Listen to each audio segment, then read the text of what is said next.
Welcome to Inside the Castle, the podcast that goes behind castle doors to have real conversations with real people about solving the nation's toughest challenges. I'm Angie Fryermuth, one of your hosts today. And I'm Kat McCain. Today we have a very special guest, Mr. Michael Connor, who is the Assistant Secretary to the Army for Civil Works. Mr. Connor is the political appointee that oversees the Corps of Engineers. Mr. Connor, thanks for being here today. Thank you very much for having me. Before we get into the questions, we always like to get to know our guests. So can you tell us briefly about yourself? Yeah, happy to do that. I am an engineer by training. I have a degree in chemical engineering, and then I moved over to the dark side and got a law degree. I started my career in the private sector, worked for GE, making major appliances, and then in the power generation services business. And then I was the junior engineer doing a lot of work and getting duties otherwise assigned, all the environmental compliance, health safety, compliance activities. So I soon noticed that the lawyers were in charge of things and telling me what to do. So I decided to join them and went back to law school.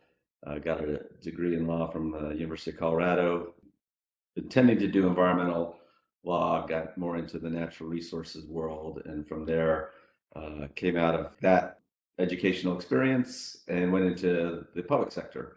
My first job was at the Interior Department as an attorney in the solicitor's office doing water rights work, and then I soon kind of moved more towards policy rather than pure the practice of law, and ran the Secretary's Indian Water Rights Office for Secretary Babbitt at the end of the Clinton administration, moved over to Capitol Hill, worked as counsel to the Senate Energy and Natural Resources Committee, overseeing Bureau of Reclamation, doing the Native American issues that were in front of the committee. Did that for 8 years until the start of the Obama administration.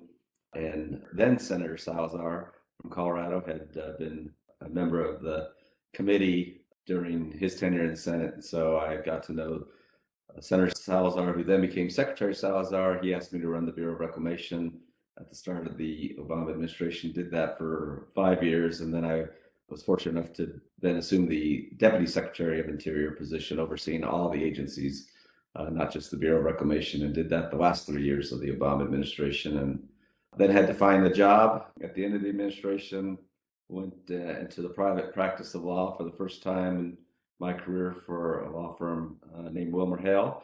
Still stuck in the natural resources, Native American type of legal work, and then obviously very fortunate and lucky enough to be asked to be the Assistant Secretary of the Army for Civil Works, overseeing the Corps of Engineers. And after a lengthy confirmation process from April through to early November, when we got confirmed, and have been on board here since November 29th of 2021.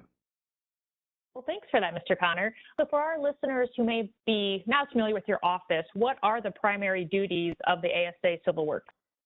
So the primary duties of the Office of the Assistant Secretary is to really provide policy oversight, to provide the resources from a budget perspective necessary to carry out the Army Corps of Engineers mission, to support the primary lines of effort, navigation, flood risk management, aquatic ecosystem restoration, all the other very significant activities carried out by the Corps, whether it be water supply, recreation, hydropower. So it's to provide that policy oversight, as I see it, integrate the President's and the administration's priorities with the Corps' mission and its authorities, and from that standpoint, carry out the overall mission consistent with the visions of the current administration. And so you can't do that unless you work hand in hand very closely with the Corps of Engineers leadership, and that's what I've been trying to do over the last several months. Speaking of the last several months, you've been in the position over 100 days. Can you share with our listeners your experiences and your observations? Yeah, absolutely. I guess my initial experiences and my initial reaction is there's a lot going on, to say the least. The breadth of the mission, the breadth of the expectations are very, very significant. Fortunately, as I step in just a few weeks before being confirmed and taking on the role and getting sworn in, Congress passed the bipartisan infrastructure law. providing $17.1 billion of additional resources to the budget that the Corps already had to carry out those priorities and that mission that I described earlier. So that was my initial impression. My initial set of responsibilities was jumping in, understanding as best as possible the priorities for investment that had been identified by the Corps, integrating that with the priorities of the administration, and allocating resources. And I think it was at that time understanding more in detail the issues or that I had previously come to understand. In those other capacities, I had worked closely with the Corps of Engineers in managing water resources and participant in the regulatory programs that the Interior Department used to partner up with the Corps of Engineers on. So I had an overall understanding of the mission, but going through a budget process and allocating resources and understanding those priority areas that the Corps has for carrying out that mission was pretty eye-opening from the standpoint of how significant the core set of responsibilities are. From my perspective, I hadn't had a whole lot of experience in navigation. We did a quick deep dive into what that all entails, whether it's inland waterways or ports and harbors. And the Corps' leadership, General Graham, General Spellman, did a great job of getting me out on the ground real quick to better understand that position. So that's a long-winded way to say the initial experiences, my initial reaction was there's a lot to learn. There's a lot of great work already underway. And from that standpoint, it was trying to understand that, position myself to make good decisions with respect to the allocation of resources, and then understand. I think my other initial impression was just the tremendous professionalism, dedication, and deep knowledge of the Corps staff, even in that initial set of couple months. That was clear in the interactions I had with respect to budgets, with respect to the administration of the Corps, but getting out on the ground at least as much as I could in those first several months and meeting with folks in the districts and the divisions to get a firsthand understanding of the challenges they face, the priorities that they see in dealing with our local partners. It's just been very impressive. It validated my interest in working with the Corps and reiterated the view I had that I'd be very lucky to be in this position. It's been all-consuming, but very good in these first several months being on the job. I can imagine it's been very, very busy. I know you've been here and there and everywhere and trying to get to meet the staff and meeting like our challenges for the Corps. And I know you issued an introductory memorandum recently to the whole Corps. Would you like to say anything else to people listening now to kind of build on that memo?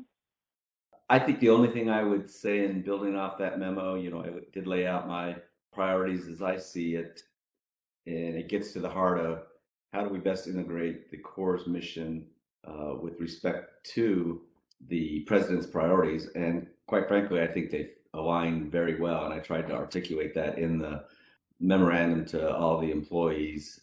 And I think the only thing I could add to the message that was already there, and we can talk about that in more detail if you like, is that it's really hard to capture all of that in 2 pages, but also recognizing that folks are busy and they're not likely to read anything that's more than 2 pages. If I could have compressed it down to 1 page, I would have done that. But as we've talked about, there's a lot going on, and there's a lot I wanted to say, not just about the priorities, but the impressions I've had in working with folks to date, and really the understanding that to be successful in the mission, to be successful in carrying out those priorities, we're going to need to work very closely together. And that's a good thing from my perspective, because every interaction I've had so far has been pretty rewarding. So, what are your priorities over the next few years? Can you get into that a little bit? Sure. I'll just lay out the priorities that I identified in the memorandum. And once again, these are pretty high level. And really what it is intended to do is to just at least provide a framework for how I see all the different activities that the Corps carries out, put a frame around it about how I see it fits into the president's priorities, and give a way to organize my thoughts, our thoughts on what it is that we're trying to accomplish. Because I think it's, once again, very, very significant. So The priorities that I laid out were first, upgrading the nation's waterways and ports to strengthen supply chains and foster economic growth. Second is to build innovative climate resilient infrastructure to protect communities and ecosystems. Three, modernize the civil works programs to better serve the needs of disadvantaged communities, and I'll build on that in a bit. Fourth is to invest in science, research, and development to deliver enduring water resource solutions. And fifth is just to strengthen communications and relationships to solve water resource challenges. In particular, these are all things that the Corps has been doing over time, which I think we just want to build on that great, strong foundation that the Corps has, orient it in certain ways. Obviously the Corps has been in the resilience business from day one with respect to, improving our waterways and particularly flood risk management activities. Been in the business of protecting communities for a long time. We just want to take the next step and be innovative in that approach, be a leader in integrating those green and gray solutions to better protect communities for the long term, recognizing the challenges of climate change. And as we do those things and we build on that traditional great work and capabilities that the Corps of Engineers has demonstrated over time, we want to expand our reach and carry out those type of mission activities in a way that benefits communities that, at least from my perspective and the administration's perspective, we haven't done a good job as a federal government in serving disadvantaged, particularly economically disadvantaged, marginalized communities over time. I think that's really true in the Corps of Engineers, where we have over time had to move towards a strict benefit cost ratio in evaluating our projects and determining, prioritize the investments we make in the work that we do. And certainly that's an important part of the process, that we look at the costs of any particular project and the benefits that will accrue from that project. But that does leave out certain communities whose lands may not be valued as high and who haven't been able to participate in the process and make the case of why certain activities in any of those categories are beneficial to those communities. So I think that's a very complicated approach that we need to jump into, how to better serve those communities, how to, one, reach out to those communities so that they understand the programs available. And then we've got to do a lot of internal work to ensure that as we try and develop projects with those communities, that we're working closely with them, and then that we can put together projects that look at all the benefits that accrue, not just property values that we're protecting as an example. And then lastly, we have to ensure, I'm asking, and if this administration is asking folks within the Corps to work with those communities, identify a broad array of benefits associated with any type of projects, that we can, evaluate those projects, move them forward, even if they aren't the highest level of cost benefit versus some other projects or some other straightforward approach that we design as opposed to the community's design. So it's a lot of work to institutionalize a change in this regard. The best thing that I could say is that I think there's a large amount of enthusiasm in the Corps, within the rank and file, as well as the Corps' leadership, for trying to figure this out and move in this direction and carry out this part of the agenda. So having sensed that, it's reinvigorating to me to try and figure out how we're going to do all those different aspects to ensure that we're being able to work with those previously marginalized communities as much as possible moving forward.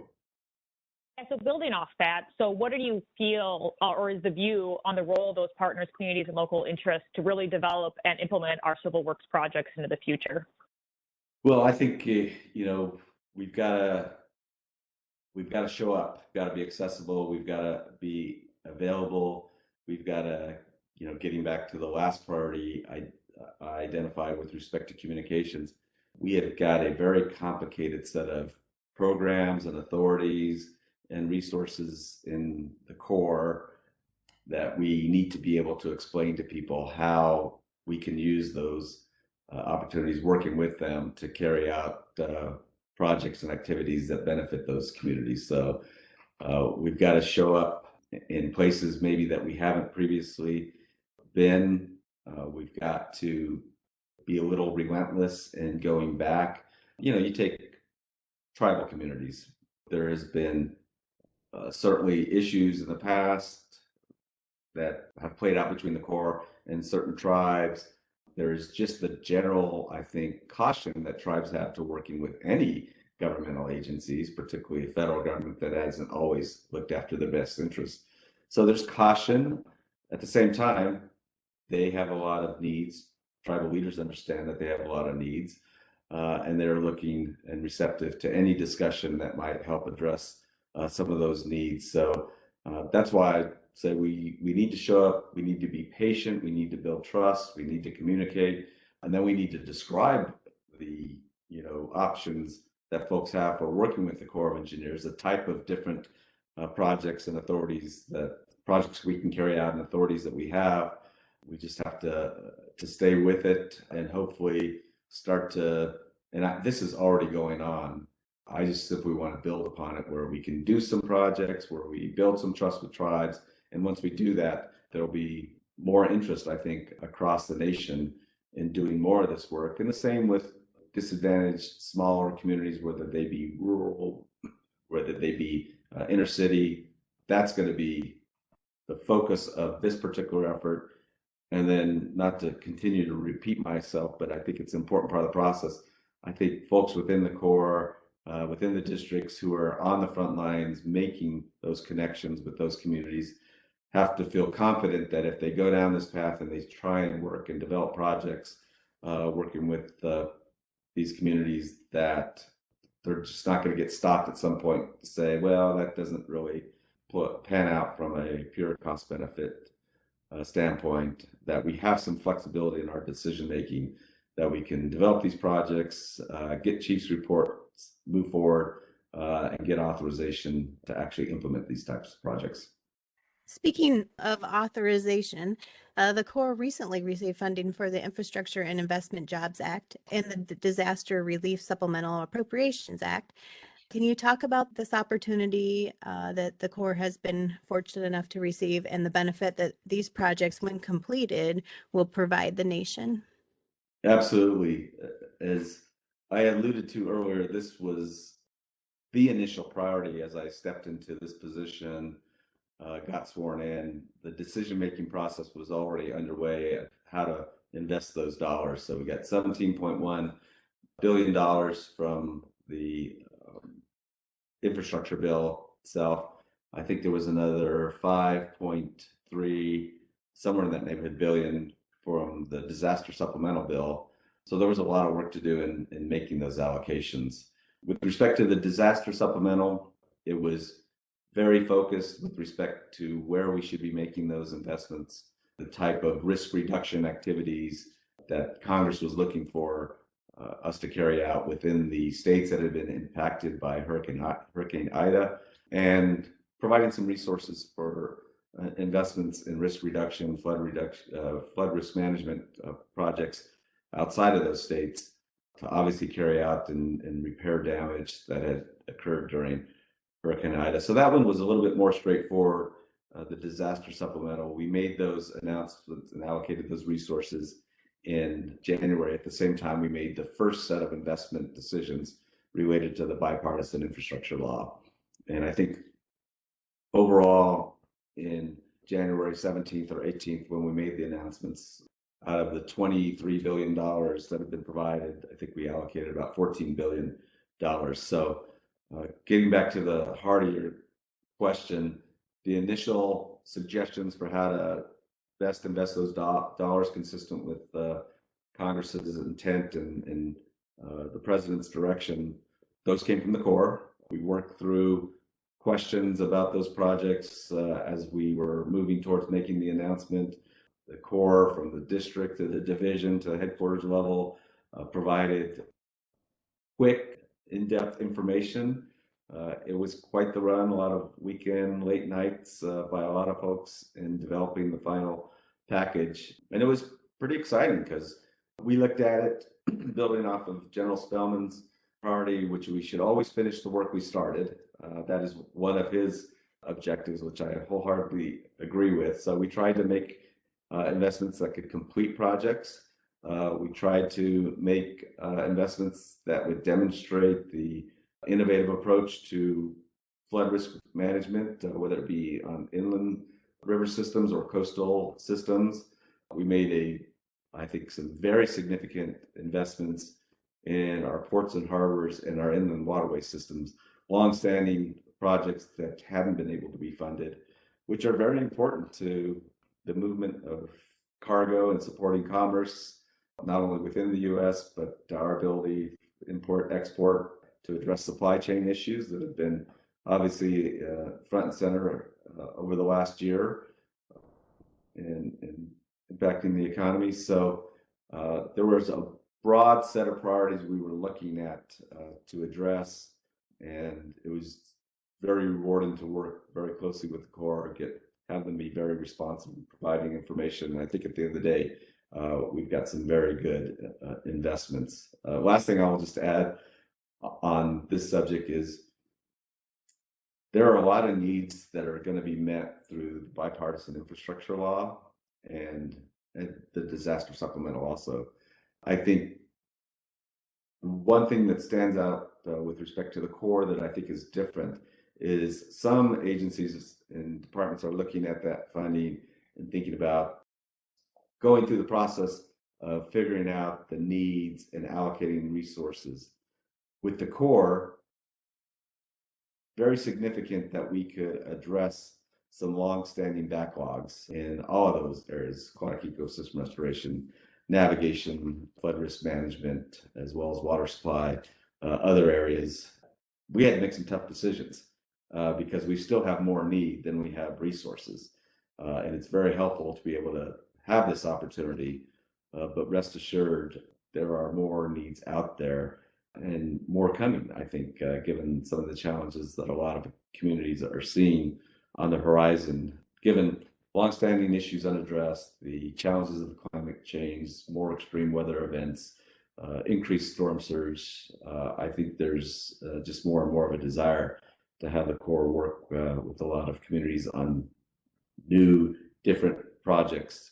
When you combine that with our goal of reaching out to even more communities that we haven't previously served, it's a big agenda right now, but it's going to be a big agenda in the future too.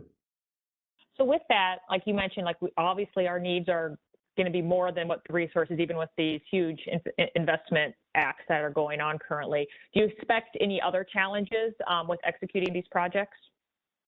Well, there's all kind of challenges that exist right now, even as we do our part to help address supply chain issues in the country and move materials in our civil works program. We're experiencing issues associated with supply chains and labor shortages. And so one challenge is simply, ensure that we're doing all we can to carry out the projects that have been authorized, which we've identified, the overall budget needs to be able to carry out those projects within that budget. That's a huge challenge for the Corps. We have to be constantly innovating the design parameters, how we address risk reduction, or how we address the objectives of a particular civil works project so that we can land it within that budget, or if we can't, to minimize the additional set of resources that we need. So in the execution phase, it's an ongoing set of challenges for the Corps. And I've certainly come to understand that better from the leadership and then talking with folks at the district. And then even as we do that, projects are bigger. We have some huge programs now that we're executing, whether it be Everglades. I was in Texas for a good part of last week, where the team down there in the Galveston district in the Southwest Division, they've put together a coastal Texas protection program that's been the focus of the chief's report, now moving to the authorization level.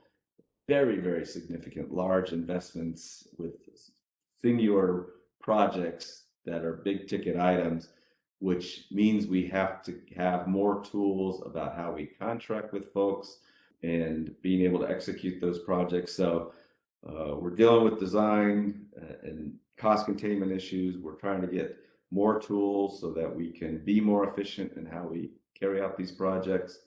There's a whole range of activities that are being done by the great teams within the districts and divisions, but also things that I think are important for my office to understand so that we can try and, from a policy perspective, get those authorities or to use existing authorities and get approval for the Corps to carry out as we try and execute on a level that I think hasn't been done before.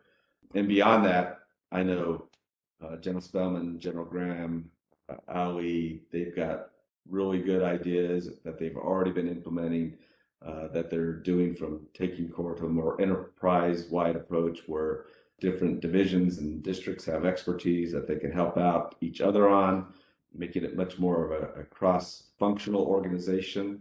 I wholly support that, and that's an ongoing conversation we have about how my office can help facilitate some of the good organizational changes that they're already have initiated and are underway.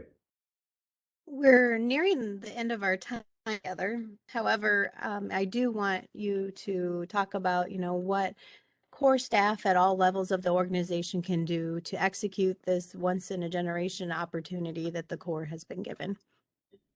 I think it's one, keep doing what they're doing, because I think it's pretty impressive. And I think I'll give specific examples. So in this more cross-cutting approach to the organization, districts, divisions having different areas of expertise, I have had the opportunity to travel, to be in a lot of different places lately and talk to a lot of different, I've been out to 8 or 9 districts, 3 different divisions.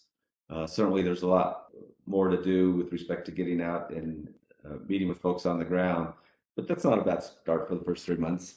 So my takeaway from that is that I think the opportunity to work in different places on different types of projects is pretty rewarding for a lot of folks within the Corps. It gives a diversity of work and experience that I think is value added to their careers, but I just think is more enjoyable overall. And so keep doing what you're doing with respect to that. Keep demonstrating that this is a good way for us to carry out our work. And I think there'll be more opportunity there. 2, it's to trust that I think there is opportunity, desire to not just ask folks to try and broaden our reach by working with different communities, but that we're going to work on the tools and the decision-making processes that can reward them for that effort. If you work hard to develop projects or actions, different communities that maybe wouldn't pencil out from a pure benefit cost standpoint over the last couple years or decades even, we're going to try and change that decision-making process so that is possible, and that there will be reward for the good investment being made on the ground. Then I think, as I get out and about, I have not experienced that there's any shyness from our employees or our district commanders or division commanders of being pretty straightforward of things that they need to carry out the mission. So I would just encourage folks to continue to express their candor, because there's a lot of great ideas out there, or there's a lot of good identification of issues that maybe we don't have solutions for right now, but collectively we can figure out how to address some of those issues on the ground. So bottom line to all that is thank you for all the great work to all the folks within the Corps for the super work that's being done. We'll try and improve the tools available to carry out the mission. We'll try and improve the decision-making processes that validate throughout the organization that we can implement the priorities that I've identified, and then to continue to be candid about some of the challenges that folks are facing on the ground. And just another example of that, I've had several instances, even in the first 100 days of where wanting to move forward with a policy initiative. I think one example, I probably moved out a little quicker than I should have. There should have been more dialogue with the Corps into how we could implement that or some of the challenges in implementation. And then I probably have another example where there was good consultation, good dialogue before moving out with that particular initiative, and it led to a better product, and I think it'll lead to better implementation. So I would just also ask folks to know that I'm learning quickly here on the job, and we'll try and do that consultation, that discussion before moving forward with policy initiatives, because I do think they come out better and they're more implementable for folks. Well, thank you, Mr. Connor, for joining us today and for this edition of Inside the Castle. We appreciate you and your insights. To our listeners, we want to hear from you. What topics are important to you and people you are interested in hearing from? Until next time, be safe, be innovative, and be revolutionary. Thanks for joining us for this Inside the Castle podcast. To provide your feedback, email us at cw.infrastructure.team@usace.army.mil. Stay tuned for additional Inside the Castle podcasts as we explore life inside the Corps and revolutionize civil works together.